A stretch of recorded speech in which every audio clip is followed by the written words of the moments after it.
بسم اللہ الرحمن الرحیم۔ السلام علیکم۔ جسبیر سنگھ سرن نے ایک آرٹیکل لکھا گرو نانک اور عربی چولا، جس کے اوپر کچھ تصویریں بھی بنی ہوئی ہیں۔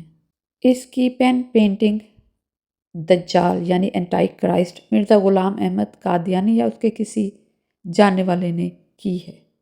جسبیر سنگھ کے مطابق اس آرٹیکل میں لکھا ہے کہ گرو نانک کو مدینہ کا آخری نبی قرار دیا، استغفر اللہ، اور وہ بھی مسلمانوں کے 4 اماموں نے، اور نام دیکھیں: جعفر، صافی، کمال الدین اور جمال الدین۔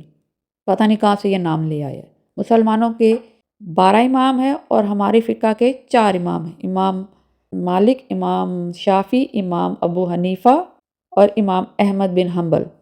اور جو امام جعفر ہے، جنہیں یہ جعفر کہتے ہیں، یہ شیعہ کے 6 امام ہیں اور ہمارے بھی امام ہیں۔ کبھی یہ کہتے ہیں یہ چولا آسمان سے آیا تھا، کبھی 4 اماموں نے گرو نانک کو نبی ڈکلیئر کر کے ان کو دیا، اور کبھی بغداد کے بادشاہ کی بیگم بکر، ان کی بیگم نے ان کو دیا۔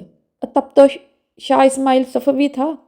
بکر تو مسلمانوں کے پہلے خلیفہ ہیں جو تمہارے گرو سے تقریباً 800 یا 900 سال پہلے ہی وفات پا چکے ہیں۔ یہ ہیں سکھوں کے بہت بڑے آرٹیکل نکلنے والے، اور یہ ہے ان کی جھوٹی تاریخ۔